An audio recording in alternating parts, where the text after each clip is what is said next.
The Chief Executive's question time ends now. 現在舉行立法會例行 The regular council meeting now commences. Question number 1, Ms. Claudia MO.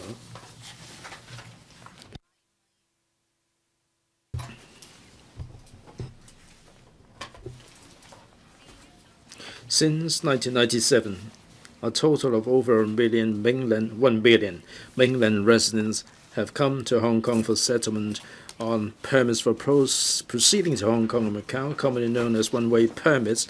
Some have pointed out that a large number of mainland residents settling in Hong Kong has put a heavy burden on Hong Kong's public services such as social welfare, housing, education, and health care. Recently, some doctors' representatives have claimed that the public health care system is on the verge of collapse. They've therefore called for a cessation of the one-way permit issuance.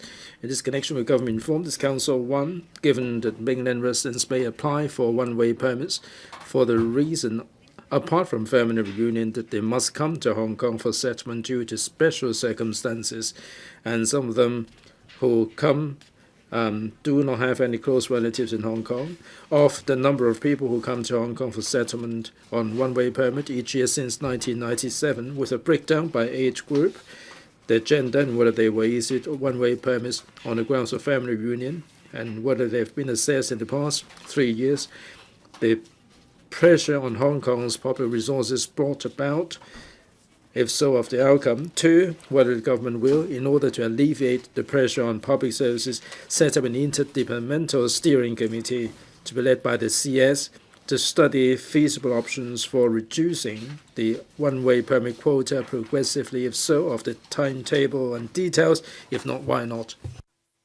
And 3, whether it will discuss with the relevant mainland departments the SAR government's participation by phases in and its eventual assumption of full responsibility for the vetting and approval of one-way permit applications so as to prevent mainland residents from coming to Hong Kong for settlement on one-way permits through bogus marriages. If so, of the details and timetable, if not, why not. Secretary for Security. President, the Hong Kong SL government's consolidated reply to Honourable Claudia MO's question is as follows. It is stipulated in Article 22(4) of the Basic Law that for entry into the Hong Kong Special Administrative Region, people from other parts of China must apply for approval. Among them, the number of persons who entered the region for the purpose of settlement shall be determined by the competent authorities of the CPG after consulting the government of the region. The provisions of this article, in accordance with the interpretation by the NPCSC in 1999, mean that mainland residents who wish to enter the Hong Kong SAR for whatever reason must apply to the relevant authorities of their residential districts for approval in accordance with the relevant national laws and administrative regulations, and must hold valid documents issued by the relevant authorities before they can enter the HK SAR. Mainland residents who wish to settle in Hong Kong for a family reunion must apply for one-way permits, i.e. permits for proceeding to Hong Kong and Macau from the exit and entry administration offices of the Public Security Authority at the places of the household registration of the mainland. The one-way permit scheme allows mainland residents to come to Hong Kong for a family reunion in an orderly manner through approval by the mainland authorities in accordance with laws and regulations of the mainland. The numbers of holders of one-way permits entering Hong Kong from July 1997 to 2018 and the breakdown by age group, gender, and category are at annexes A to C, respectively. For a long time, the Census and Statistics Department has been updating population projections statistics every 2 to 3 years, taking into account the latest developments of the population, including new arrivals, so as to provide a common basis for reference by government for formulating policies in housing, healthcare, education, social welfare, etc., as well as in the planning of public services and facilities. In addition, a data collection mechanism has been set up by the Immigration Department to collect data on the demographic and social characteristics of one-way permit holders when they enter Hong Kong via Lau Kwok checkpoint.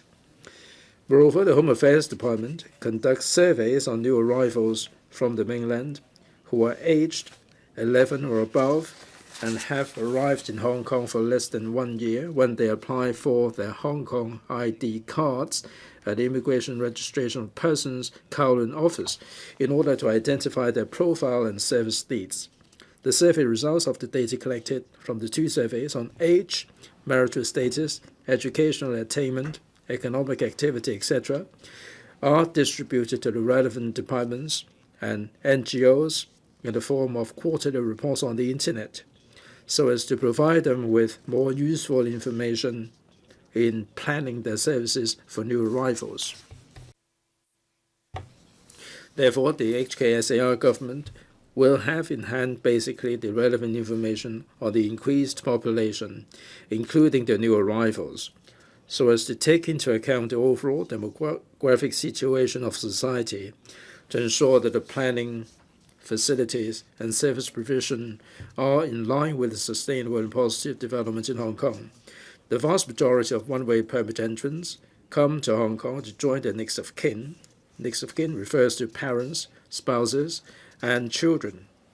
For those who don't have next of kin in Hong Kong, we learned that there are examples of unsupported elderly people coming to join relatives other than next of kin.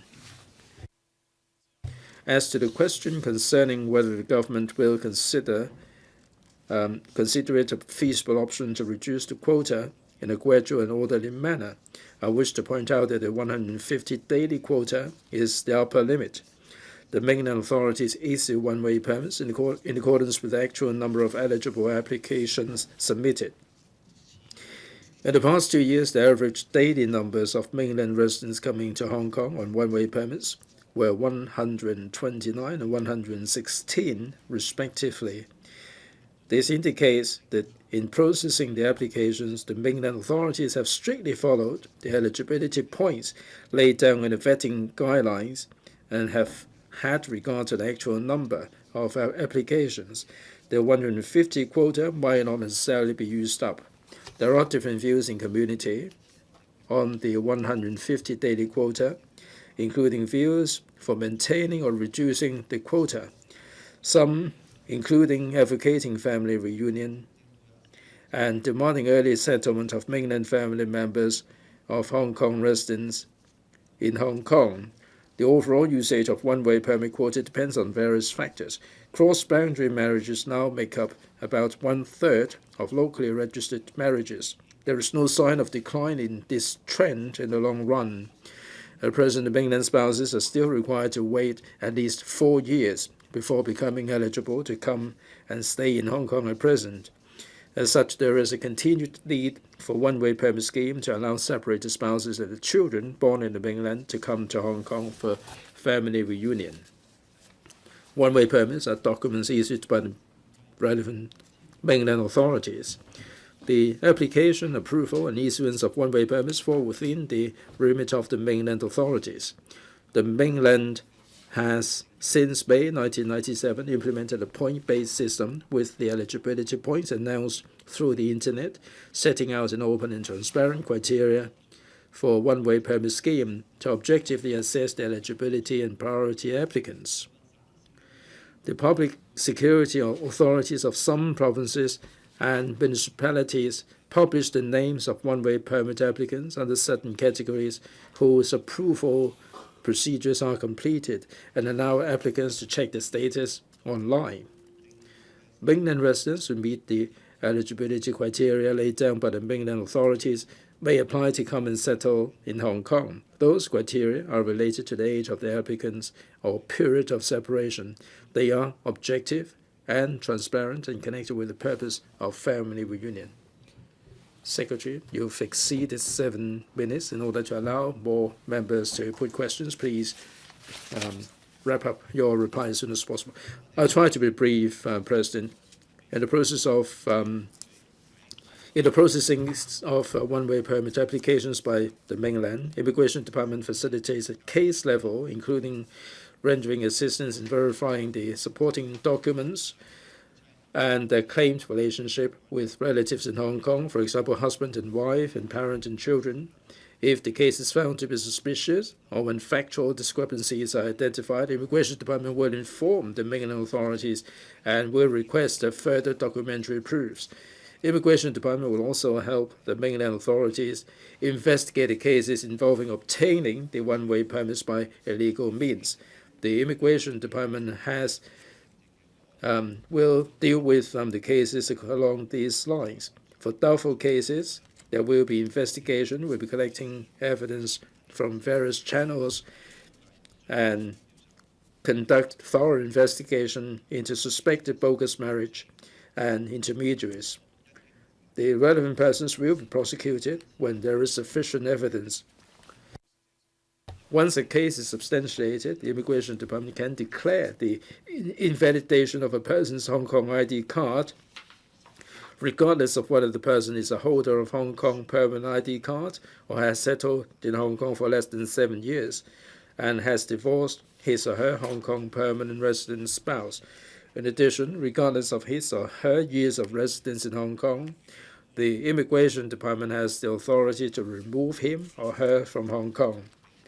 In view of the basic law stipulations as well as the facts and analysis above, we do not intend to change the existing operation of the one-way permit scheme. Ms. Claudia MO, I think it's really ridiculous, 11.5 minutes. President, in his principal reply, the Secretary never mentioned the fact that the processing of a one-way permit has become a hotbed of bribery. It costs more than $2 million per permit. He said that for those who don't have next of kin in Hong Kong, there may be some who need to come and depend on the relatives.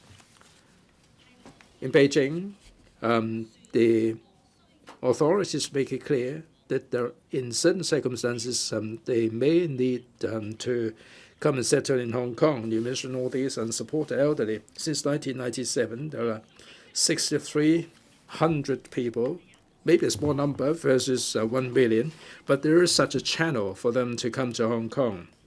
And you're saying that these are unsupported elderly people. Are there any other special circumstances? You mentioned family reunion. Nobody will ever object to family reunion, but there are more and more special cases. Previously, it was 600. Now you said it's 14. Now, for these circumstances, special circumstances, can you be more specific about them? Secretary? In the mainland laws, they're referring to next of kin. Now, for unsupported elderly person who doesn't have anyone to depend on, who doesn't have any next of kin in Hong Kong, if please sit down and hear the Secretary out, please. President, I'm saying that there are indeed unsupported elderly people. They can be their cousins, their uncles who can look after them in Hong Kong. These are special circumstances. The other category that may be considered would be the single mothers. For instance, if her husband has passed away, in theory she has lost her eligibility, but she has a son or daughter to look after in Hong Kong. That doesn't fall within the categories that I mentioned, because the applicant has already passed away. Unfortunately, these are special circumstances. The number is small, and I hope that members will understand that when we consider these situations, someone needs special care from a humanitarian point of view, we have to deal with them accordingly. Mr. Ray Chan. President, in his reply, the Secretary said that the Immigration Department will deal with the cases obtained through fraudulent means, and that the Hong Kong ID card may be cancelled and they may be removed from Hong Kong. Like Ms. Claudia MO said, there are mainland officials who are selling the one-way permits, and they can come to Hong Kong under one-way permit. Is $2 million per permit. Mr. Secretary, have you ever investigated into this illegal sale of one-way permit? Have you ever cancelled the ID card and removed them from Hong Kong? President, if the Immigration Department has any information to show that certain one-way permits are obtained through fraudulent means, the Immigration Department will certainly carry out investigation.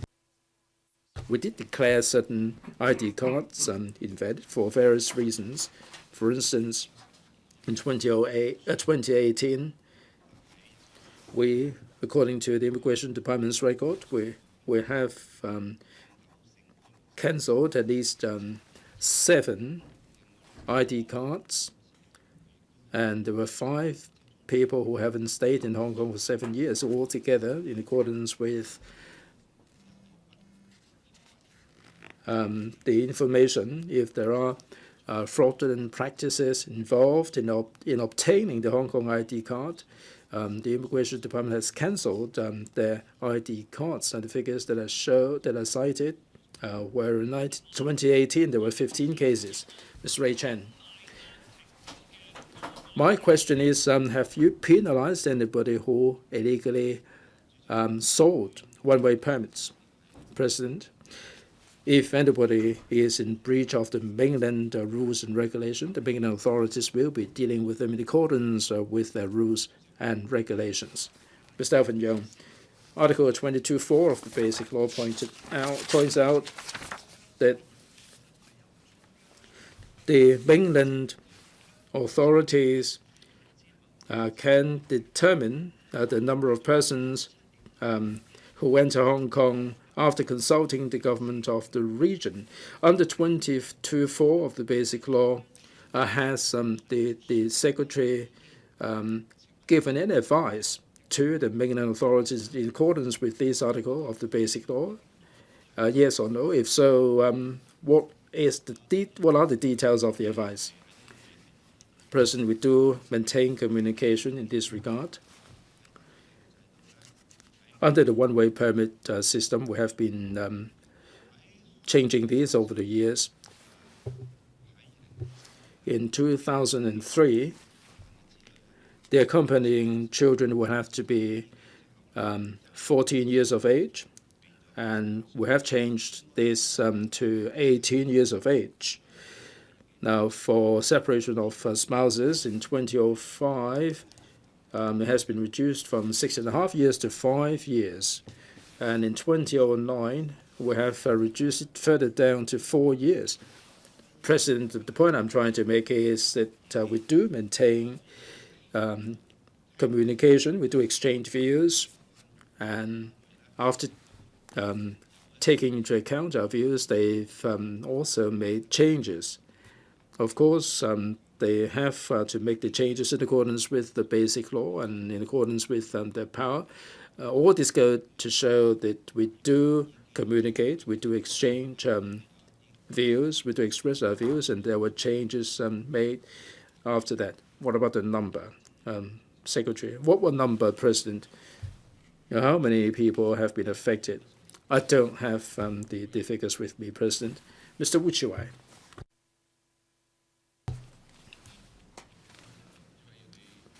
Mr. Wu, will you put away your handset, please? Chairman, thank you. President, paragraph 4 of the reply says that the government relies very much on the data collection mechanism at Law WU, and also the Home Affairs or the Immigration Department's data from ID card application. Now, if this is the case, the Hong Kong SAR government cannot, that they need, it take them 4 years to come to Hong Kong. Now, my question is, will the administration be talking to the mainland authorities to get hold of the information so that we have some ideas about the number of people coming and the implications on the welfare and other facilities? If we make the preparation after they've come to Hong Kong, then we may not be able to meet the needs. So will you be liaising with the mainland and get to grips with the social characteristics of these new arrivals ahead of time? Secretary, President, the Census and Statistics Department will be updating the population projection statistics every 2 to 3 years, taking into account the developments of the population. For reference by the government for formulating policies in housing, healthcare, and education, and so on. I must emphasize that there are 2 collection exercises. When they first come to Hong Kong on one-way permit, the Immigration Department would collect the information. When they apply for ID card, there will be another collection of information. We have the quarterly report. There are new arrivals coming to Hong Kong, and as this goes on, we would publish a report on a quarterly basis, which will be put online,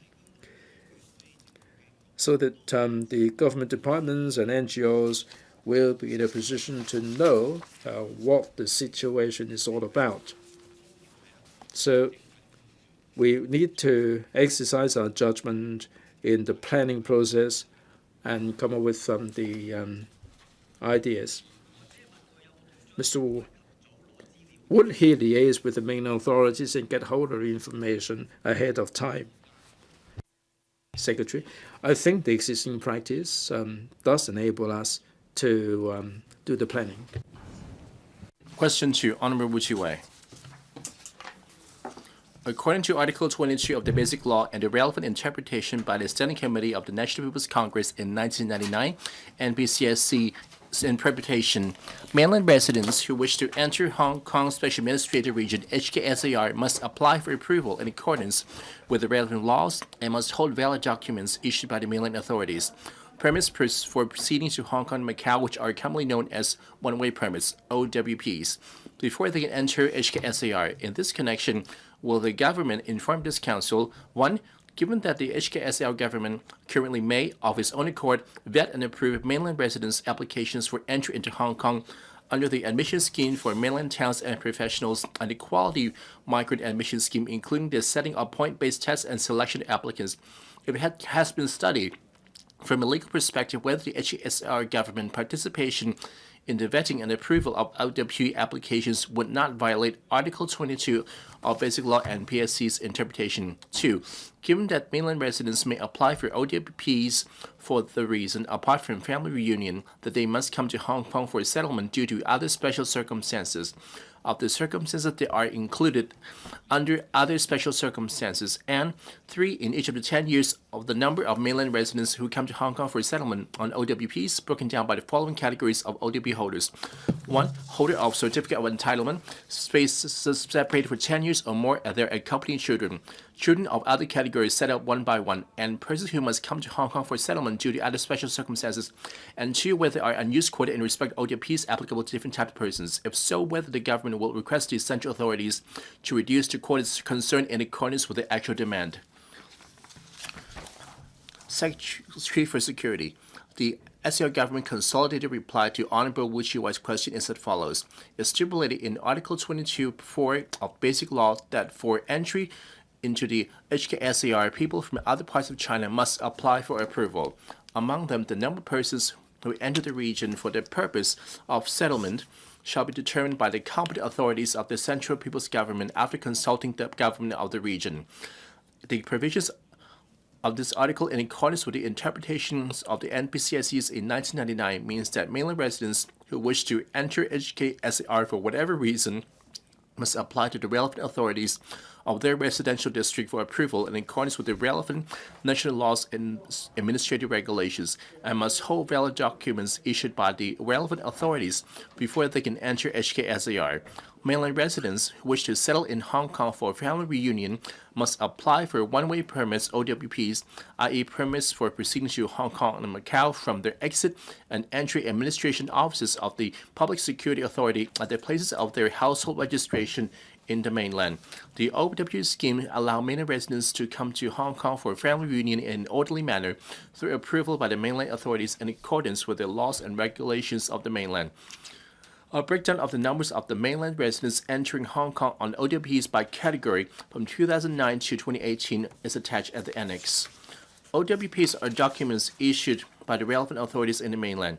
The application, approval, and issuance fall within the remit of the mainland authorities. The mainland authorities have since May 1997 implemented a point-based system, with the eligibility points announced through the internet, setting out open and transparent criteria for OWP scheme to objectively assess the eligibility and priority of applicants. The public security authorities of some provinces and cities publish the names of OWPs under certain categories whose approval procedures are completed, and allow applicants to check the status of their application online. Mainland residents who meet the eligibility criteria laid down by the mainland authorities may apply to come to settle in Hong Kong. Those criteria are related to the age of the applicants or period of separation. They are objective and transparent and connected with the purpose of family reunion. In the process of OWP applications by the mainland authorities, the Immigration Department facilities at the case level, including rendering assistance in verifying supporting documents submitted by the applicants and their claimed relationship with the relatives in Hong Kong, i.e. husband and wife, parent and child when necessary. If a case is found to be suspicious when factual discrepancies are identified, the Immigration Department will inform the mainland authorities and will request the applicant to provide further documentary proofs. Immigration Department will also help the mainland authorities investigate the case involving obtaining OWPs by illegal means. Taking OWP applications under the category of reunion with spouses, an example, in case the husband and wife relationship is doubtful, the mainland authorities will pass the particulars of the applicant and their spouses in Hong Kong to Immigration Department for verification of the personal particulars of the Hong Kong residents, the certificate of registration of marriage in Hong Kong, or other relevant records. Immigration Department will notify the mainland authorities of the verification results for their own follow-up actions. Immigration Department has an established mechanism for handling cases of obtaining OWP by fraudulent means. Immigration Department will also initiate investigation into doubtful marriages, collect evidence from various sources, and through different channels to investigate thoroughly the parties to suspected bogus marriage cases and the intermediaries involved. The relevant persons will be prosecuted when there is sufficient evidence. Once the case is substantiated, Immigration Department can declare the invalidation of a person's Hong Kong ID card, regardless of whether the person is a holder of a Hong Kong permanent ID card or has settled in Hong Kong for less than 7 years and has divorced his or her Hong Kong permanent resident spouse. In addition, regardless of his or you's residence in Hong Kong, Immigration Department has the authority to remove him or her from Hong Kong. The various existing talent admission schemes serve different policy objectives. For instance, the admission scheme for mainland talents and professionals, ASMTP, aims at attracting mainland talents with special skills, knowledge, or experience of value to and not readily available in Hong Kong to work here in meeting local manpower needs. As for the Quality Migrant Admission Scheme, QMAS, it seeks to attract highly skilled or talented persons to settle in Hong Kong in order to enhance Hong Kong economic competitiveness. Therefore, this talent admission scheme and the OWP scheme have different considerations about the required qualifications of their respective applicants. The prerequisite which AMSTP applicants are required to fulfill include having secured a job relevant to his or her academic qualifications or work experience that cannot be readily taken up by the local workforce, receiving a remuneration package which commensurate with the prevailing market rate, etc. The prerequisites which QMAS applicants are required to fulfill include age, financial requirement, language proficiency, basic education qualifications, etc. They can then accumulate points under the points test to compete for quota allocation. The admission of talents is for the purpose of enhancing Hong Kong economic competitiveness, while the OTP scheme is for the purpose of allowing mainland residents to come to Hong Kong for family reunion in an orderly manner. Given the policy objective for family reunion, we should not design a scheme under which the mainland family members of affluent families have priority to come to Hong Kong, while those of other families have to wait for a longer time to come to Hong Kong and suffer from other unfair treatments. They should be treated equal. Therefore, we consider the existing operation of OW scheme should be maintained. Regarding the OWB quota, there are different views in the community on the 150 daily quota for OWPs, including views for maintaining or reducing the quota. Some of the views include advocating family reunion and demanding early settlement of mainland family members of Hong Kong residents in Hong Kong. The overall usage of OWB quotas depends on various factors. Cross-boundary marriages now made up of about 1/3 of locally registered marriages. There are no signs of decline in trend in the long run. At present, the mainland spouses are still required to wait for at least 4 years before becoming eligible to come to stay in Hong Kong. As such, there's still a continued need for the OWP scheme to allow separated spouses and their children born in the mainland to come to Hong Kong for family reunion. Mr. WU Chi-wai. The Secretary did not answer the first part of my question. I'm asking that the application of OWPs from the legal perspective, if the Hong Kong government would violate Article 22 and the MCSE interpretation if we want to approve the admission in the own accord. Well, for the QMAS and the AMSMTP, according to the MBCSE interpretation, they are not able to apply in Hong Kong according to the Secretary understanding.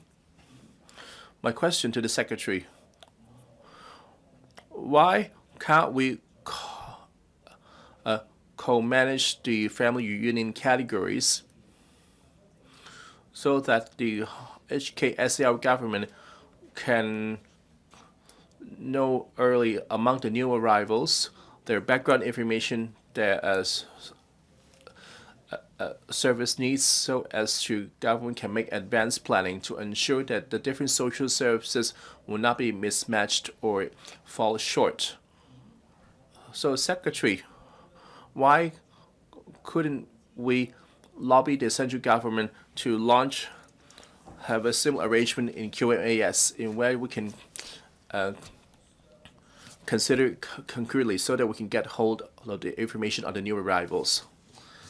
Secretary, Mr. Wu's question consists of two parts. First part was the vetting authority of the OWPs. So under Article 22 of the Basic Law and the NBCSE interpretation, it clearly outlined the responsibility and the operation. And Mr. Wu also touched on the QMAS and public service planning. I see these are two different factors. On the admission of talents, we're not using the OWP mechanism. There are two different policy objectives. OWP is for family union. I said earlier, I can't allow the affluent family members to come first, or those with higher education qualifications to come first. That's a major principle. I have to explain my position before answering Mr. Wu's question.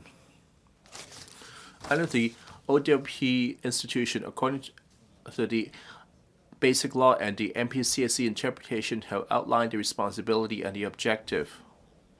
On the admission of talent, the Hong Kong government we makes a special request, however, that apply to the admission of talents so that we can replenish talent where we have a shortage. So that's why we have a different practice for two systems. In my core response and my response to Ms. Claudia Wu, regardless of where the population come from, we will still do planning regardless. We will to collect information on new arrivals that are not limited to those from mainland China. We have other talent admission scheme from people overseas. We also collect information from them to do planning. Our planning is not a target specific region. We want to focus how do we take care of the different needs upon the arrival of Hong Kong, for example, education, housing, healthcare, and social services. Mr. Gary Fan, which part have you answered? Well, the MPCSCs, as I mentioned, that regardless of the, that just be regardless of the reasons. Well, I've already answered Mr. Wu's question. Well, despite your reminder, the secretary have used it over 9 minutes to give a very long, convoluted answer, which is said by non-words, that there's no change on the established mechanism. Again, you alerted him.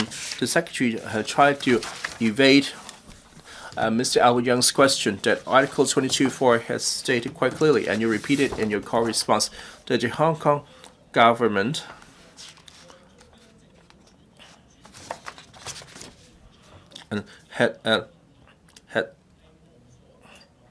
well, we haven't been doing anything since 1997 on the quotas for the OWPs. There was no, and haven't raised any views to the central government.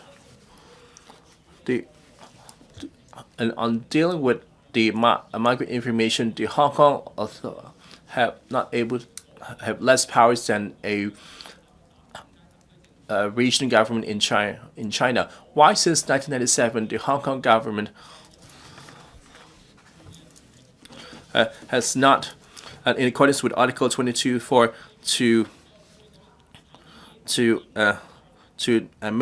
to raise views on the number of persons who enter Hong Kong for a settlement?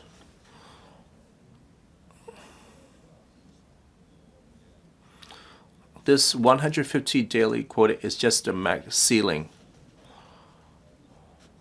When using the quota, we felt that there be a fair and open and transparent mechanism. The consideration factors is in line with those that ought to be considered for family union grounds. And we see that those grounds are reasonable and comply with the basic law. We did have exchange views with the central people's government on different areas. In my response to Mr. Alvin Young, I had explained that after the exchange of views, the actual operations of OWP have different changes. For example, for the separated spouses with a maximum of 6.5 years, so now we lowered the requirement to 4 years before they come to Hong Kong, and they use the OWP to deal with overaged children, which the request by the social service sector. So this will exchange the views from the central government time to time. And very often after listening of views, they had made appropriate arrangements. Okay, so why are you evading my question? So as for the of the consultation, why didn't you raise any views on reducing the OWP daily quotas? Secretary, let me reiterate that this 150 daily quota is a ceiling. And the information we supplied have clearly demonstrated that the actual number coming to Hong Kong haven't quite reached the ceiling. It's around 120, around that level. Mr. Tony Chair. Just now, the Secretary had pointed out in the response to this question and the previous question, the purpose of the OWP is for family reunion. Family reunion is a human right. Thus, some of the opposition camp that due from the economic and the social service perspective and call for the reduction of OWP daily target, I found that strange because they have been championing human rights. Well, besides human rights, they also champion for animals and pets' rights. And for the residents affected by demolition, they're able to bring their pets to the resettlement housing. So please ask your question. You claim that you are breaking up families. The Secretary had explained in reviewing the OWP system, they has raised views that not because that there were some that people being more affluent will be get in front of the line. When considering the OWP's vetting, will there be a financial means test? Would have to see their financial strength as one of the factors. Well, this question actually afford me the opportunity of how the score system work. The point test system is quite transparent and has been promulgated online. And for the spouse reunion, they will be assessed on the number of days separated times 2.1. And now that you have to separate it over 4 years to be eligible, thus the score will be 365 times 4 times 0.1, which is over 146 points before they can come to Hong Kong. This is open and transparent. So the longer you separate it, the higher score they get. If you're not separated for less this 146, you won't be eligible. And taking care of unsupported parents, and the average, they will count the average age of both parents. If the average age of parents is 60, they will award 60 points. If their parents are older, they will accord a higher score. Let's say 65, that will be 65 points. So that will be gauged on the age. As for the unsupported children dependents, so they will deduct their age by 18. So by 17-year-old, they will get 1 point.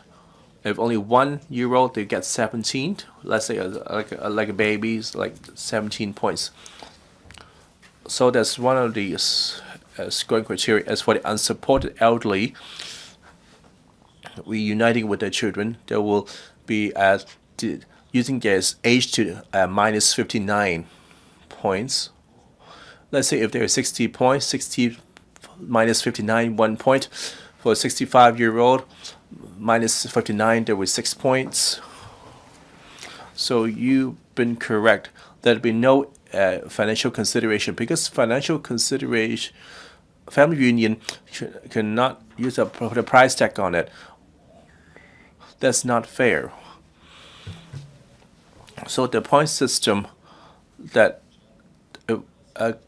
has the counted by the length of their separation, and the unsupported elderly, they'll be weighted on the age of the parents, and the younger the children is, they will award a higher score. Question 3, Mr. Wilson OR. Thank you, President. The environmentally friendly linkage system for Kowloon East EFLS proposed by the government is an elevated monorail which will start at the Kowloon Bay Station and end at the Kwun Tong Station of the NTR Kwun Tong line. It will run through the Kai Tak development area and connect with the Kai Tak station of the Sha Tin Central Link. The government is currently conducting But the second stage detailed feasibility study for the system, as the passenger throughput of the Kwun Tong line during peak hours has reached the maximum capacity. Some members of the public are worried that the Kwun Tong line will not be able to cope with the additional patronage brought about by the system. In its connection with the government informed this council, 1, whether it knows the estimated passenger throughput and passenger loading of the Kwun Tong line during peak hours between 2019 and 2021, whether it has requested the MTRCL to conduct a study on the increasing carrying capacity of the Kwun Tong line, if so, of the details of the study. 2, whether the study for the next stage to be conducted for the system will include simulation tests for estimating the capabilities of the Kowloon Bay Station, Kai Tak Station, and Kwun Tong Station in coping with additional passenger flow, and 3, of the respective expected date for the completion of the study for the next stage, confirmation of the final proposal, work commencement, and commissioning for the system, whether it will submit the relevant funding applications to the Finance Committee of this Council. Thank you. Secretary for Development. President, the Kai Tak development is a mega-scale project in the urban area. The government has been taking forward various infrastructure projects in phases to cope with the new population intake and various development needs in the district. We have also incorporated an indicative alignment of the environmentally friendly linkage system, the system within Kai Tak development, in the approved Kai Tak outline zoning plan. In 2009, the CEDD conducted a preliminary feasibility study on the system. Public consultation on the proposed initial scheme of elevated monorail system was conducted between 2012 and 2014. While there was general support for the system, there were also concerns about its impact on existing facilities and the environment during construction and operation, as well as the relevant financial burden. To address public concern, we commenced in 2015 a 2-stage detailed feasibility study, the study for short, for the proposed system, with a view to formulating a scheme that could meet statutory and technical requirements, as well as coming up with a cost-effective scheme generally acceptable to stakeholders. In mid-2017, we conducted an interim public consultation on the findings of the first stage of the study to collect public views on the proposal to use an elevated system for it. We have also consulted the district councils and obtained their support. Besides, some members expressed concern over the development and operating cost involved in the system. Some members also suggested that the government evaluate whether other modes of transport, such as electric buses, travelators, etc., could be adopted. In the course of conducting the study, we have encountered more challenges than expected, and they're more complicated than we expected. So we need more time to explore feasibility, other feasible solutions. For example, how the proposed system could be efficiently constructed and operated under the constraint of limited road space in the areas, and how tracks and associated structures of the system could be planned and constructed. Besides, we also need to work out how a balance could be struck whilst taking into account limits of the opinions and aspirations of the public and stakeholders over the possible alignment and site selections of the stations. We are conducting the second stage of the study, including its coverage, alignment, station, locations, etc. We'll also make reference to the latest development and experience in technology at home and abroad. An associated technical and financial assessment are being conducted to ascertain the feasibility of the system. When it's completed, the government will formulate the way forward. Regarding passenger carrying capacity and passenger load of the Kwun Tong line, the government and the MTRCL have been monitoring the situation. In this regard, the MTRCL is carrying out signal upgrading works of the Kwun Tong line and will carry out improvement works to certain stations in order to enhance passenger flow. On the question of possible implication of the system on relevant stations, we'll conduct assessment as necessary in the next stage. Our reply to the questions raised by Mr. OR, having taken into account the inputs of bureaus and departments, is as follows. 1. According to the MTRCL, the average loading during morning peak for critical link circuit made to Prince Edward of the Kwun Tong line in 2018 was 51,200 people, making reference to the design carrying capacity of train compartment, that is an average of about 6 people per standing per square meter, the loading of the Kwun Tong line was 72%. If we use 4 people as the basis, the Kwun Tong line is considered saturated during the morning peak. The MTRCL is currently upgrading the signaling system of the Kwun Tong line with a view to enhancing the overall passenger capacity.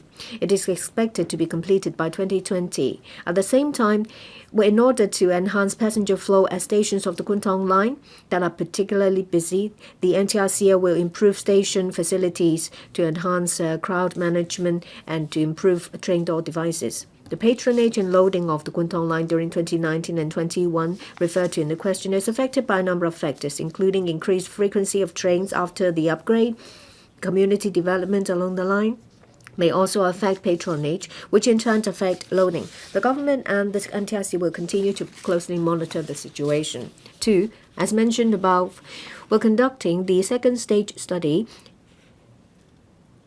including the network coverage, alignment and station locations, etc. We'll also make reference to the latest development and experience in the field of environmentally friendly transportation technology at home and abroad. Technical and financial assessments are being carried out concurrently to ascertain the feasibility of the system. On the question of possible implication of the system on train stations, we'll conduct an assessment as necessary in the next stage. 3. The study is underway. Upon completion of the study, we'll formulate the way forward for the system. The implementation program is not available at this stage. Thank you. Mr. Orr. President, I have a very strong feeling about the reply of the Secretary. It seems that he hasn't answered anything. The public criticized the government for dragging its feet. That is exactly what it is. Well, the project was first floated in 2007. It's been a long time. And you have conducted 2 consultations and 3 studies. So far, there is no information about implementation and commissioning. You say that Kowloon East will be another core business area. It will be linked with other areas with a monorail system. So far, there is no improvement or progress whatsoever. It's been 12 years since 2007. We don't know when your studies will complete. Technology at the same time advances. Do you think that by the time you've finished with the study, you'll be able to use the latest technology? When you started construction, would you be able to use the latest technology available at that time? Secretary. Well, of course, we share your views about your concern of the system, and of course, we would like it to be implemented as soon as possible. I would like to give you more information. When the project is being launched, if we decide to use an elevated system after we've completed with the consultation, I would have to tell you that there are a number of challenges. First, well, it will have to go to Kowloon Road to be connected with the Kwun Tong station. Kwun Tong is an old area with narrow road spaces. Sometimes, there are also fire services concerns and requirements that we have to meet. At Kowloon Bay, this is a different example. The original alignment was from Kowloon Bay area to Kowloon Bay area. It has to go over the Kwun Tong Road, and there will be a turn as well. So there are great challenges. The third example is that, well, to go from the tip of the runway to Kowloon Road, there was supposed to be a station. It will have to go over the water body of Kwun Tong Typhoon Shelter. We have to tread very carefully with the protection of harbour legislation. It has to go over also the Kwun Tong bypass. There are some technical difficulties that we have identified. Well, I'll go over it very quickly.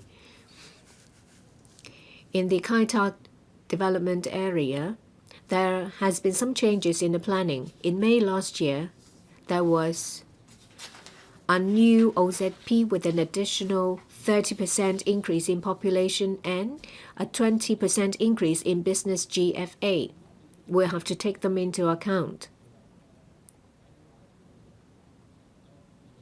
In Kowloon East, we have incorporated a number of smart systems. The elevated system use limited road space. But smart systems will enable us to use road space more efficiently. We have to take that into account in the second stage study. Mr. Frankie Yik, thank you. In the main reply of the Secretary, he has not mentioned anything at all about the concern expressed by the by the marine operations industry. You said that in the public consultation, well, there are some concern expressed about the impact on the existing facilities, the environment, and on financial viability. Well, you said that there is going to be an alignment going over the Kwun typhoon shelter. If you use a monorail system, well, the climb will be very small, and it will affect the marine operation of a lot of people at that location. It will also pose safety hazards to practitioners in the trade. We ask you to move the alignment to the middle of the runway so that you will keep the exit of the typhoon shelter free, because this will resolve the difficulty. It will avoid the difficulties we have expressed. I would like to ask if you will actively consider our proposal, that is to move the alignment from the tip of the runway to the middle of the runway. The member is very familiar with operations of marine operations.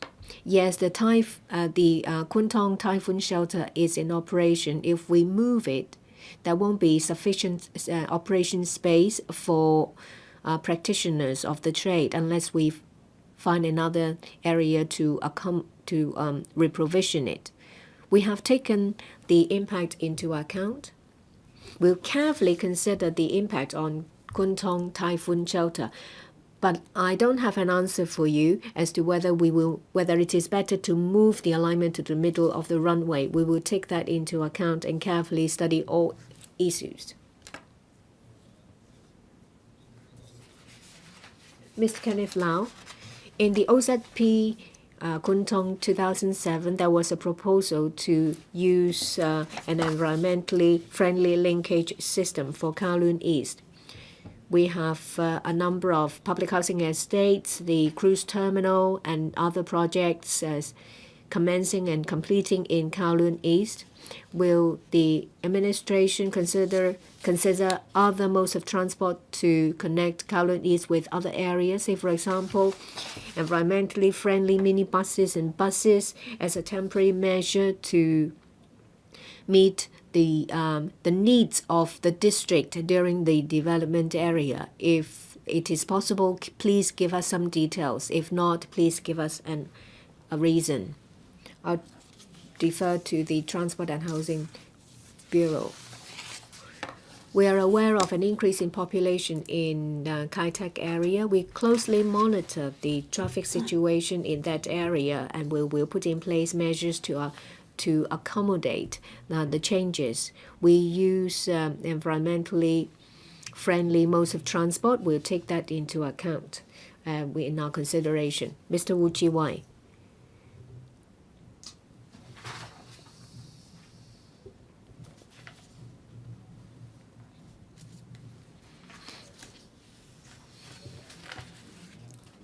Secretary,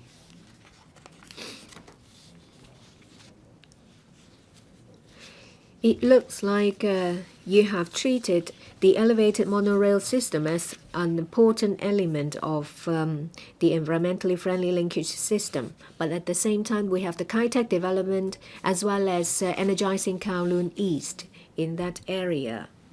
If you use the environmentally friendly linkage system for these two areas, I think it simply doesn't work.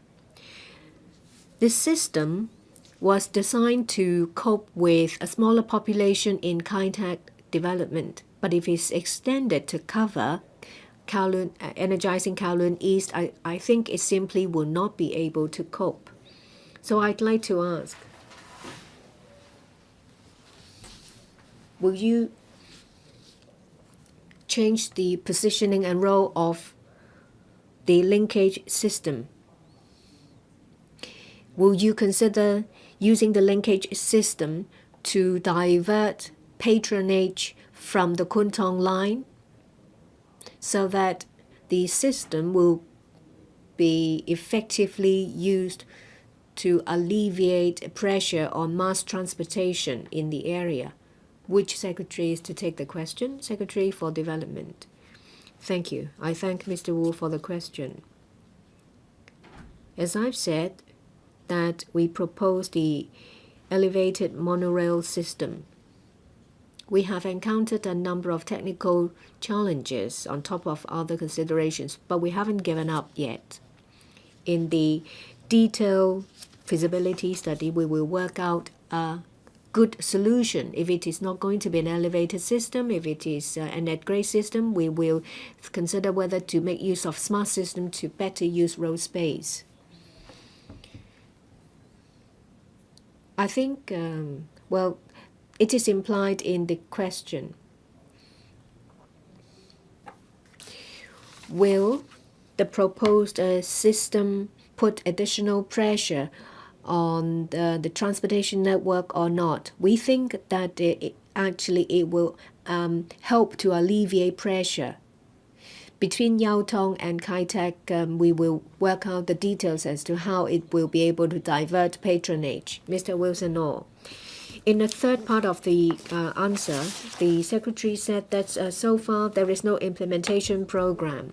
If there is no such program, how will you monitor the progress of the project so that all issues are dealt with on time? You have dragged your feet for 12 years.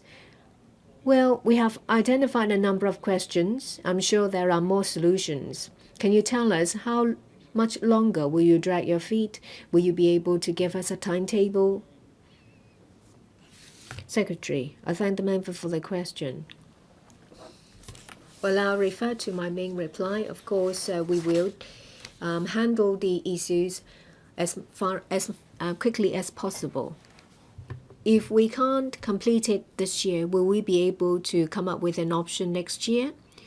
We will have another public engagement exercise in the second stage. I've just told you the truth in my reply. We do need to spend some effort to work out solutions to overcome the difficulties, and we don't have a program at the moment. Question 4, the Honourable LAU Kwok-fan.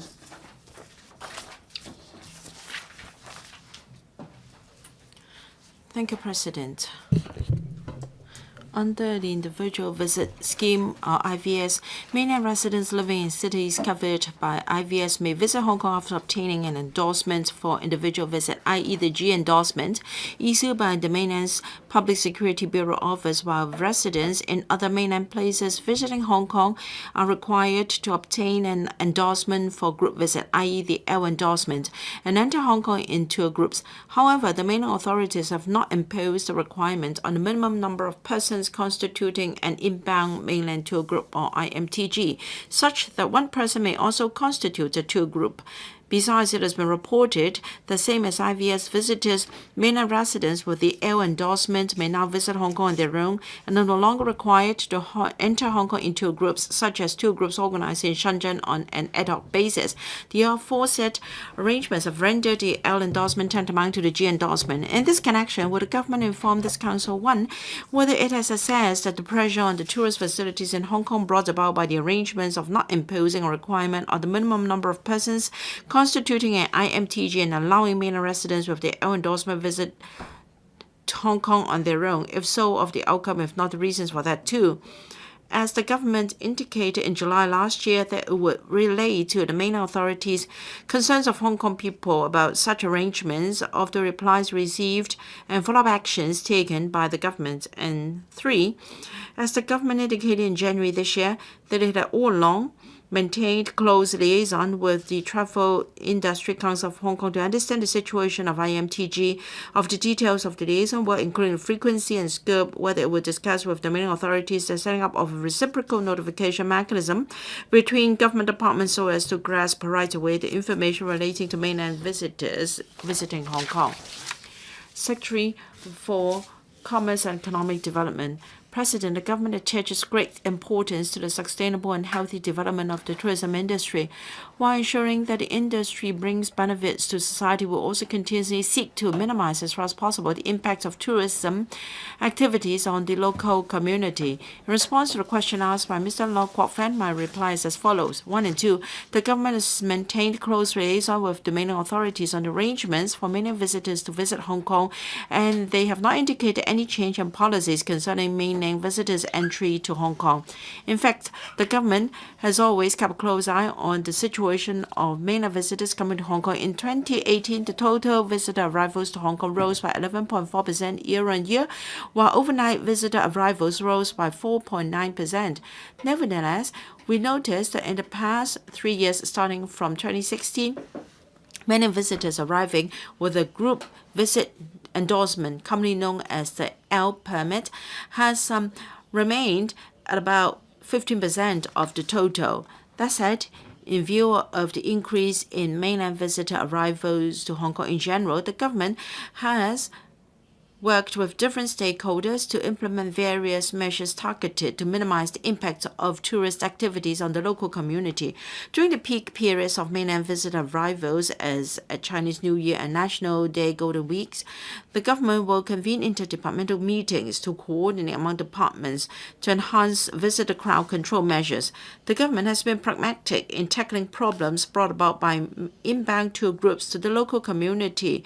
We maintain close liaison with the travel trade, the Travel Industry Council of Hong Kong or TIC, district personalities and electrical members to implement various mitigation measures. They include encouraging tour coaches to use proper parking spaces, appealing the trade to observe order when receiving tour groups, and use IT to strengthen control on visitor and vehicular flow, etc. The Tourism Commission, together with government departments and TIC, also meets with trade representatives from time to time to follow up on the arrangements and receiving inbound tour groups. Furthermore, the government, in collaboration with the Tourism Board and the Travel Trade, will continue to take forward the Development Bureau Blueprint for Hong Kong tourism industry published in 2016 and will develop tourism products and initiatives with local and international characteristics and to cater to the needs and preferences of different visitor segments and divert tourists to different districts for sightseeing and shopping. The government will continue to take forward projects with local characteristics in different districts, such as the revitalization of Dr. Sun Yat-sen Historical Trail, Old Town Central, and Design District Hong Kong projects, as well as the Hong Kong Neighborhood Sam Shui Po District Promotion Campaign successfully launched over the past 2 years. On cultural tourism, a number of facilities in WKCD are being completed in phases, including a Sea Tree Center opened in early 2019 and museum facilities in the pipeline. This will help make WKCD a new integral cluster of tourism attractions. The 2019-20 budget proposes to provide additional funding to tourism boards so as to promote Hong Kong as a premium tourism destination, enhance publicity of Hong Kong's major festivals and events, and entice visitors to experience Hong Kong's local culture in different districts.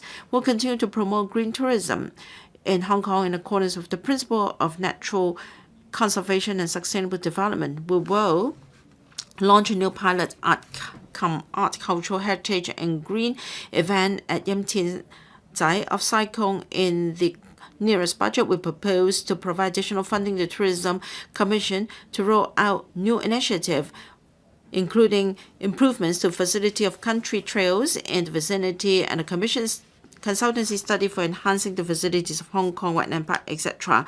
And the Hong Kong Disney Park has embarked on its expansion development plan, with new attractions being planned for commissioning in 2016 and a few years to follow. And the Ocean Park is building an all-weather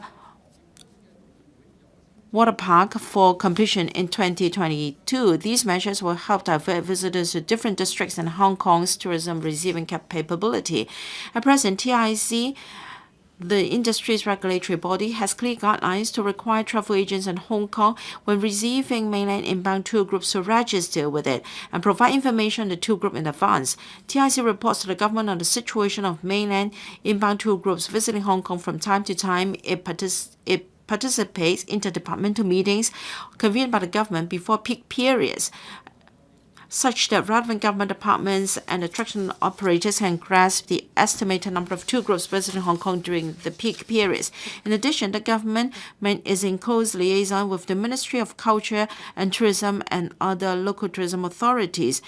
It exchanges information with the mainland authorities on the situation of mainland visitors in Hong Kong, and at peak periods, it will enhance crowd control together with the mainland authorities, and it issues mainland public notices to remind visitors.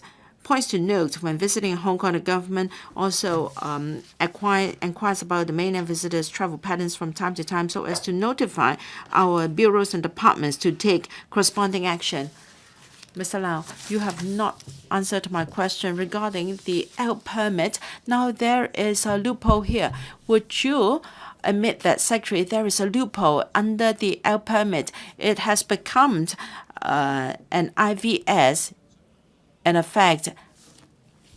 I'd like to ask whether surveys have been conducted and have there been any follow-up measures to reflect our concerns to the mainland authorities and to plug the loopholes. Secretary, thank you, Mr. Lau, for your follow-up question. As I said in my main reply, we continue to liaise with the relevant mainland commissions and departments to reflect the situation. When we look at the statistics, the amount of L permits has been maintained at around about 15% in recent years. So based on the actual statistics and circumstances in the community, we will keep a close eye on the situation and maintain close liaison with mainland authorities and commissions and departments. Mr. Lam Chuk Ting, according to the Secretary, the number of L permits has maintained at around 15% of the total number of visitors. In fact, the situation in the community is very serious. There are many visitors on L permits or G permits. They have been coming to Hong Kong for parallel trades repeatedly, and then they have caused a lot of nuisance in our community. According to the Secretary, it will discuss with the mainland again, but it has stressed that the situation hasn't changed a lot. In fact, although the percentage is only 15%, many of them are parallel traders. They abuse the system. Why don't you plug the loopholes? If they are really on group tours, then they should come in groups. How come the Secretary has not been doing anything about this for so long? Secretary, regarding parallel traders and also obstruction caused by them in the North District. Now, together with FVHD, Immigration Department, and the police, we have conducted a series of joint operations and have reported to members on various occasions. As regards Mr. Lam's question, as in my reply to Mr. LAU Kwok-fan, we will cooperate very closely with the relevant departments and mainland authorities.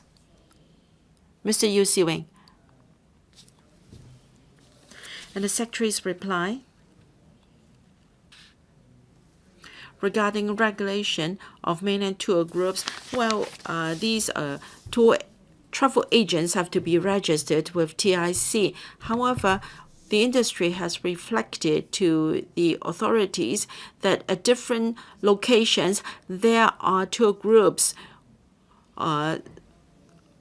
not received by any local travel agents or tour guides or tour escorts. They do not have the travel agent license, and their tour guides do not have any license plate with them. So it is difficult to confirm whether they are really travel or tour groups without any reception travel agents in Hong Kong, and they are found at different districts of Hong Kong affecting our transport.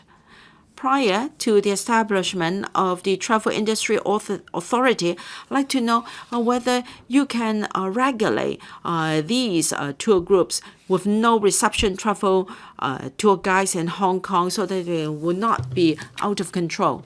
Thank you. I thank Mr. Yu for his work in the Bills Committee to scrutinize the TIA bill. He has helped to address concerns of stakeholders and also the industry. And as for tour groups with no receiving travel agents in Hong Kong, as I said, we have set up a dedicated task force to gather evidence. When TIA is established, we will be more able to gather evidence to take enforcement action. Prior to that, what measures do we have? We will continue to work with the TIC and also the TIC and stakeholders. Now, for these mainland tour groups with no local receiving travel agents, now we have already said that there should be no cooperation between the two, and if such information is available, we will reflect such information to the mainland authorities so that it can be intercepted at source in the mainland. Which part of your question has not been answered? I think this is not detailed enough. As for discussion with the mainland authorities, what specific measures do you have to ensure that the mainland can regulate such tours?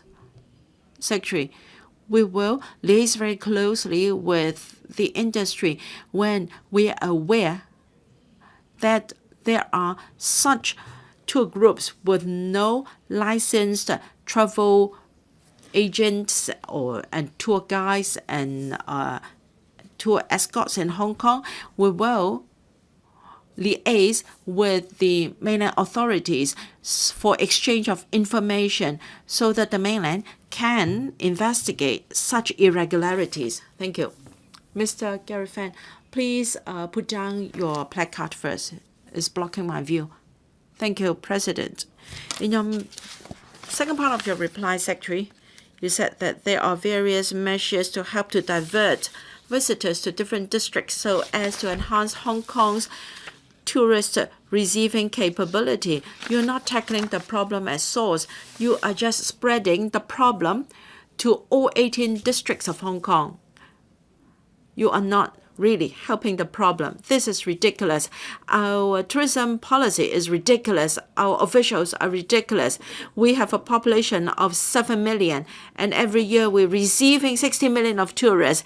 And in Japan, the population is 130 million, and yet they're only receiving 27 million visitors per year. Please come to your question, Mr. Gary Fan.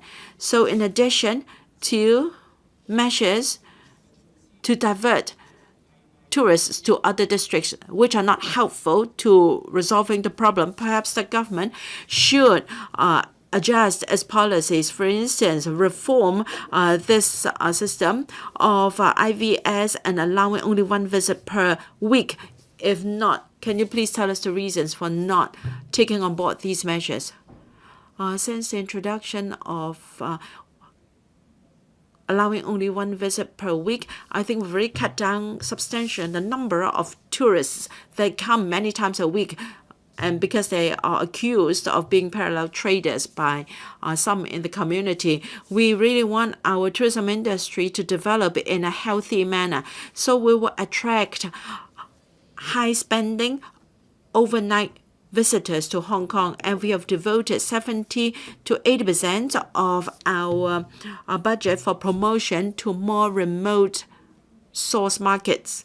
We will divert visitors to different tourist attractions, including our theme parks, and to places far away from our town and urban areas. I'm asking whether you would consider measures other than diverting tourists to other districts. It is utterly unhealthy. Have you listened to the CE's question time? Please be seated, Mr. Gary Fan. You've already asked your question, Secretary. Now we have tourism attractions and hotspots in Hong Kong, such as To Kwa Wan. Yes, the situation is serious. As said by the CE today, we will address the problems very seriously. And as for proposals to divert visitors and other policies, I think we should have good planning for tourism infrastructure first, and then we will work harder on diverting tourists to other districts. Thank you. The fifth question, Honorable CHUNG Kwok-pan. Mr. President, to help Hong Kong grasp the opportunities brought by the Belt and Road Initiative, the government set up a Belt and Road Office, the office, in 2016 to take forward the relevant work effectively and on a sustained basis. In this connection, will government inform this council first, the current staffing establishment of the office, whether there will be any increase in its manpower, its annual expenditure since establishment, and its future estimated expenditure. Second, whether it has assessed the effectiveness of its work since its establishment, and if it has achieved the anticipated results. If it has assessed of the outcome, including the achievements of the office in areas like liaising with mainland institutions and ministries, promoting Hong Kong to Belt and Road countries, and seeking business opportunities that Hong Kong businessmen need. And third, whether it has set the future work targets and plans for the office, if so, of the details and the timetable, if not, the reasons. Secretary. Mr. President, members, the Belt and Road Initiative, BRI, has gradually developed economic and trade cooperation corridors spanning Europe, Asia, and Africa, creating greater room for Hong Kong's economic and social development. The current term government has been playing the role of facilitator and promoter to proactively implement policies and measures to seize the BRI opportunities. Riding on our various unique advantages in view of the opportunities and challenges, we have formulated a five-pronged Belt and Road key strategy on continuous engagement with the mainland and the BNR countries and regions. They include enhancing policy coordination, fully leveraging Hong Kong's unique advantages, making the best use of Hong Kong's position as professional services hub, promoting project participation, and establishing partnership and collaboration. My reply to the three-part question of Mr. Cheung is as follows. First, at present, the Belt and Road Office, BRO, has an establishment of 19. This will increase to 21 in 2019-20. Since the setting up of the BRO in August 2016, its expenditure in 2016-17 and 2017-18 was $5.306 million and $13.968 million respectively. While the anticipated expenditure for the coming year is $21.185 million. The estimated expenditure for the coming year is $39.958 million. Part 2. Progress has been made in the work of the BRO on enhancing policy coordination. The Hong Kong SAR government has stepped up cooperation with the mainland authorities, and an arrangement between the National Development and Reform Commission and the government of the Hong Kong SAR for advancing Hong Kong's full participation in and contribution to the Belt and Road Initiative was signed on the 14th of December 2017 to provide blueprint for mutual cooperation, covering specific collaboration measures like finance and investment, infrastructure and maritime services, economic and trade facilitation, people-to-people bond cooperation and dispute resolution services, and taking forward the Greater Bay Area development. In accordance with the arrangement, a joint conference mechanism has been set up for regular and direct communication. The first such meeting was convened in mid-June 2018. In addition, the government has been actively promoting strategic partnership between enterprises and professional service sector in Hong Kong with their counterparts on the mainland to capitalize on Hong Kong's advantages and make the best use of our position as the prime professional service platform, and seek collaboration with the relevant professional associations and chambers of commerce to explore the opportunities. We have organized exchange seminars and project interfacing activities and visits to BNR related countries and regions. For example, we organized a large-scale seminar in February 2018 under the theme of leveraging Hong Kong's advantages, meeting the country's needs, in conjunction with the Belt and Road General Chamber of Commerce in Beijing, seeking to facilitate the establishment of direct contact between enterprises and professionals in the mainland Hong Kong. We also co-organized with the Hong Kong Trade Development Council the second and third Belt and Road Summit Summit, respectively, on 11th of September 2017 and 28th of June 2018, and supported TDC's work in B&R initiative-related investment and business matching. Furthermore, sharing sessions, respectively, on economic and trade cooperation zones, Belt and Road trade investment policies, and risk management of B&R projects were held in conjunction with the State-Owned Assets Supervision and Administration Commission of State Council and the Ministry of Commerce in Hong Kong on the 14th of August 2018, 12th November 2018, and 25th of February 2019. The government is committed to enhancing the capacity of Hong Kong professional service sector so as to better equip them to capitalize on the opportunities and meet the challenges brought by the initiative. The Bureau supported the development of the Belt and Road Cross-Professional Advancement Program, which received funding from the Professional Services Advancement Support Scheme managed by the CDB. The program was launched on the 12th of December 2018, undertaken by the Hong Kong Polytechnic University, with support from a number of professional associations and chambers of commerce. Said the government will continue to strengthen policy exchanges and coordination with the mainland authorities and follow on the implementation of the arrangement by means of the direct communication platforms, including the Belt and Road Joint Conference Mechanism, and as well as the Belt and Road Task Group established with the Ministry of Commerce. The second joint conference is tentatively scheduled to be held in mid-2019. The Secretary for Commerce and Economic Development is currently leading a business and professional mission to visit Georgia and Hungary to meet with local government officials responsible for commerce, industry, investment, and infrastructure development. We'll get a better understanding of the local market and foster connection and cooperation with the local enterprises. The BRO will plan visits to other Belt and Road countries later this year so as to assist enterprises and professionals to explore the market opportunities.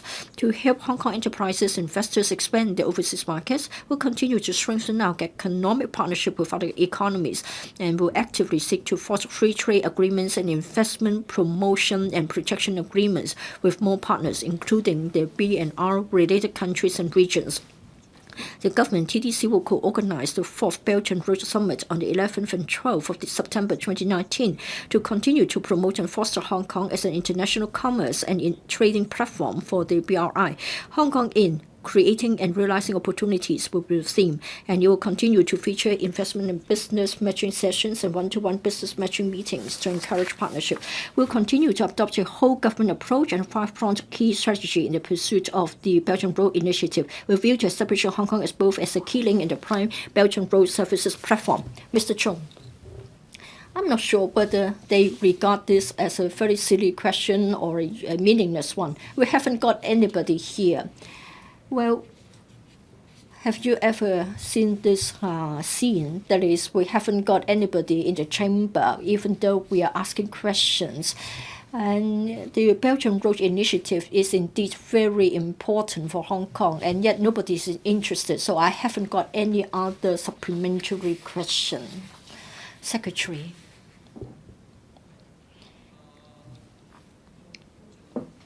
The follow-up question is? Or supplementary question is no, I haven't got any. The last question seeking an oral reply, Dr. Fernando CHEUNG.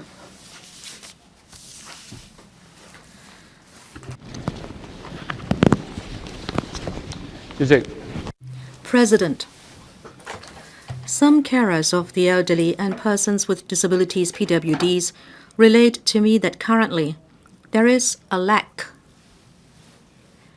of emergency respite and emergency home care services for the elderly and PWDs, resulting in some carers who were taken ill during late hours having to give up receiving treatment in hospitals. In this connection, will the government inform this council, one, whether it will examine the provision of subsidized emergency respite and emergency home care services for the elderly and PWDs, including persons with severe disabilities, to be operated round the clock in all districts in Hong Kong? If so, of the details including the timetable, if not the reasons for that. And two, given that subsidized residential care homes often refuse on grounds of their inability to provide medical care services, to provide respite care services for those who need intensive medical care or those who suffer from impaired consciousness, such as persons with severe dementia and vegetative persons, whether the government will request the hospital authority to provide such service or help subsidize RCH to obtain the relevant resources to provide such service. If so, of the details, if not, the reasons for that. Since Dr. Fernando CHEUNG has a lower back injury and he needs to be wheelchair bound, that is why he has a different seat and his speaking and voting system has been adjusted. I wish Dr. Fernando CHEUNG a speedy recovery. Thank you, President. The Secretary for Labour and Welfare. President, my reply to the member's question is as follows. The government is committed to providing various community care services for elderly persons and persons with disabilities and support services for carers, assisting elderly persons and persons with disabilities to live in the community, strengthening carers' caring capacity and relieving their stress so as to improving the quality of life of elderly persons, persons with disabilities and carers. Support services provided by the government include respite services for elderly persons and for persons with disabilities, which provide temporary and short-term day and residential care services for persons living in the community who require assistance from family members or relatives in their personal care. This allows carers to be temporarily relieved from their caring responsibilities when necessary, thereby reducing their pressure and allowing them to manage their personal commitments. At present, the government provides a total of 170 designated day respite places in 39 subvented day care centers units for the elderly. ODEs, DCUs can also make use of any of the casual daycare vacancies to offer respite service. In addition, the 60 integrated home care service teams and 34 enhanced home and community care service teams currently provide home respite service for service users and would arrange respite service for elderly persons in need. Care home service teams also offer, through hotlines, 24-hour emergency support to provide elderly persons and their carers with necessary information and assistance during emergencies.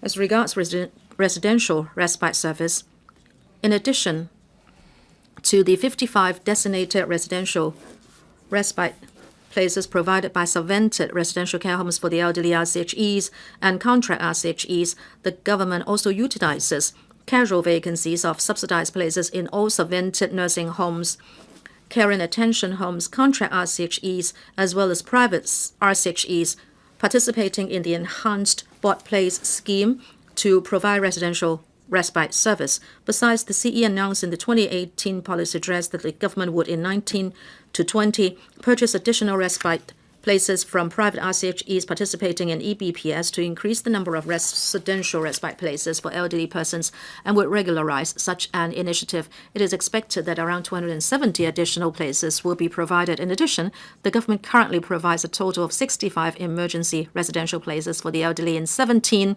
subvented RCHEs and 6 NHs. The service aims at providing emergency residential care for elderly persons when their carers encounter sudden incidents such as having to be admitted into hospitals. As for PWDs, the district support centers for persons with disabilities and the two types of home care services, including the home care service for persons with severe disabilities and the integrated support service for persons with severe physical disabilities, provide home respite service for their service users.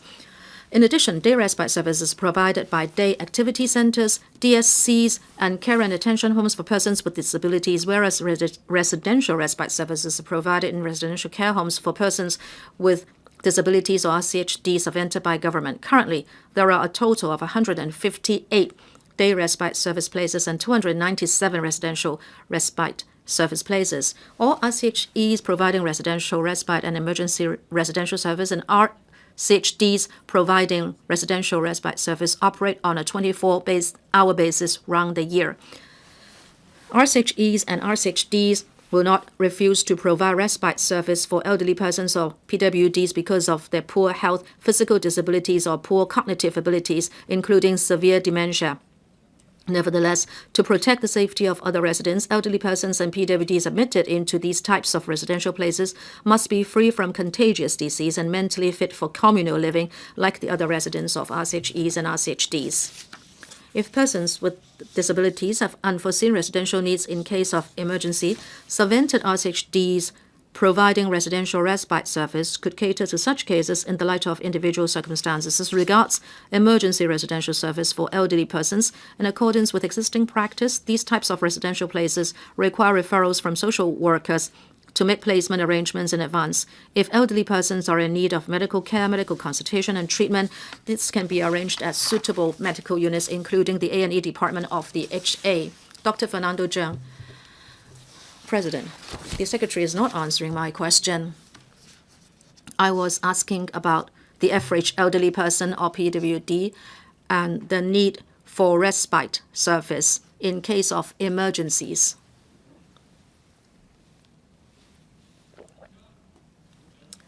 The Secretary replied in saying that the relevant user would have to first register for such service before they are given the service. And also, the enhanced and integrated home care service teams do not provide service at night. The 24-hour hotline only provides information. And RCHDs have time and again refused cases referred by ourselves because these people have to use tubes for feeding and breathalyzers, and they cannot express their needs. The respite service is such that you need to call up each one, or you go online to see where there are available places, and then you have to call them up to ask whether these places are indeed available.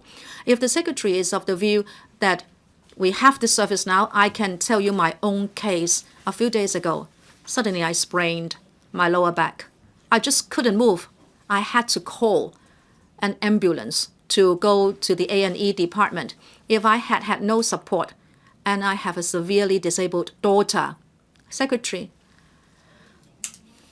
who can I call for emergency service so that someone would come take care of my daughter so I can go to the A&E department being reassured that my daughter's safety will not be compromised? Secretary, can you answer me as to what kind of service will be made available to me? Secretary. President, Dr. Cheung's supplementary covers a wide area, but I will answer the last part. If it is an emergency and you need help, the RCHDs will exercise discretion to provide service, and then afterwards you can submit assessment reports, etc. So there are these respite and emergency services for the disabled. Which part of your question is not answered? Can you tell me specifically what service I can use? You only said there are services. Okay, your supplementary has been asked. Which number can I call? Which organizations can I call? Secretary, any supplement? Sorry, President, I do not have the telephone numbers at hand, but I believe in the districts we should be able to contact support teams to get such help. Mr. Chun. Thank you, President. Actually, Dr. Cheung's question is very clear. His supplementary is also very clear, and that is whether there are respite emergency services and emergency home care services. In other words, it should be a one-stop service for people to just call a number like dialing 999. But then you only have 24-hour support services for the frail and weak. But other people, like the average elderly person and PWD, just cannot get any support service, and you actually have to call up each NGO. So I'd like to ask you whether you will set up 24-hour emergency service and also 24-hour carer support. Secretary, in the deep of night, if elderly people and carers call up the 24-hour emergency support service, immediate respite service can be arranged. Mr. Jeremy Tam. President, As the two members said, well, they put their views across quite clearly, and I can't understand why the Secretary is giving such replies. Dr. Fernando CHEUNG quoted a specific example, and he said that if there were one organization, then you said they were in the districts. Is it that there is one in each district, or is there a one-stop service or a telephone line that we can call? Do you really have to just rely on NGOs without the government providing any such service? My question is very simple. In fact, I think I'm repeating the other two members. Secretary, can you state in clear terms, like what Dr. Fernando CHEUNG went through, which telephone number should be dialed, to which government department or to which organization, so he would be able to get immediate respite service for the people who cannot take care of themselves? Secretary, President, I really don't have that telephone number. If necessary, we will supply it to members after the meeting. Dr. Fernando CHEUNG. Mr. Jeremy Tam. Could I please speak? Which part of your question is not answered? I was saying you could not just say, yes, there is such service, and then without having an idea what the service is about. Well, I don't blame you for not giving the telephone number, but at least you can say, for example, which NGO. And you can't even say that, so why can you say there is such service? Secretary, any supplement? In the main reply, President, we have said that there are many welfare units which provide such emergency respite service. I don't think I should give the information again. You can seek that information online. Dr. Fernando CHEUNG. President, this is the Secretary for Labor and Welfare. A member gave advance notice and told you that in Hong Kong we lacked such emergency service, and you should have been prepared to answer the question. Now I can quote my own example. If I sprain my lower back in the streets and I have no support, however, I need someone to take care of my daughter so that I can go to the A&E department to take care of my own injury. And you see me in the streets, you are the SLW, and you will tell me, go online, get the telephone number there, it is online. How do you expect me to do that? You are telling us that there is the service, but you can't even say which units provide 24-hour emergency respite service. Which unit? You can't even say which unit. Please, don't make things up. Secretary, come clean and tell us which units would have been able to take care of my situation. Secretary. President. For the severely disabled and other disabled people, the residential care homes in that category do provide emergency respite service. But if you don't know who to call, you can call the SWD or Social Welfare Department hotline, and then you will be referred to a unit. Mr. Siu Ka-chun. With regard to 24-hour respite service, what is the process like? Right now, even if there are vacant places, but if they are not in the district of where the elderly in need of the service is, you cannot get the service. Would there be dedicated personnel ferrying these people to a particular NGO or unit? Secretary.